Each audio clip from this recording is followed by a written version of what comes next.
ওরে বাবারে, এটা কি? নীল রঙের চকচক করতাছে। দাঁড়াও দাঁড়াও, একটু হাত দিয়া দেখি। আরে, এ তো মনে হয় কোনো গুপ্তধন।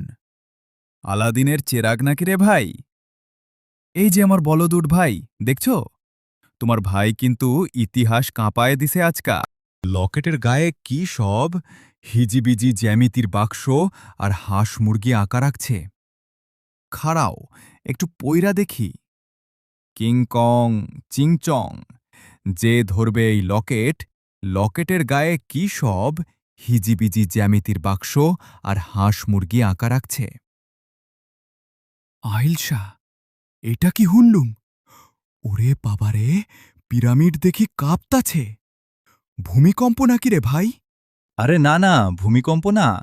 এই বিশাল মূর্তিটা তো দেখি মুখ হাঁ করতাছে। ওরে ভাইরে ভাই, এর মুখের তার ছিঁড়ে যাবে। আরে না না, ভূমিকম্প না। এই বিশাল মূর্তিটা তো দেখি মুখ হাঁ করতাছে। ওরে ভাইরে ভাই, এর মুখের ভেতর তো দাঁত নাই, খালি সিঁড়ি।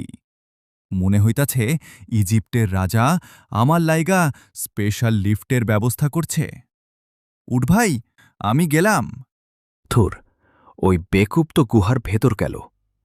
এই নীল প্লাস্টিকের খেলনাটা যে আমি চাবায়া খামু, ও তো টেরই পাবে না। চিবাইতে তো ভালোই লাগতাছে, হালকা নোনতা নোনতা স্বাদ। উটটা তো চিবাইয়া পুরা মূর্তির সিস্টেমই হ্যাং করে দিছে।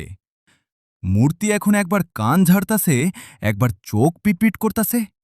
মূর্তির মুখ দেখি এখন উটের মতো হয়ে গেছে। ইস, কি জঘন্য চেহারা! শেষমেশ উঠ ভাই দিল একটা বিশাল হেঁচকি, আর অমনি পুরা পিরামিড ধপাস করে মাটির নিচে চইলা গেল।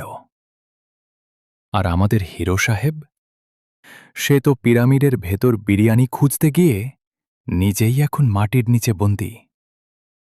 তো বন্ধুরা, এই বলদ উট আর বলদ প্রত্নতাত্ত্বিকের কাহিনী ভালো লাগলে লাইক আর সাবস্ক্রাইবটা করে দিও, নাইলে উট কিন্তু তোমাদের মোবাইলও চাবায়া খেয়ে ফেলবে।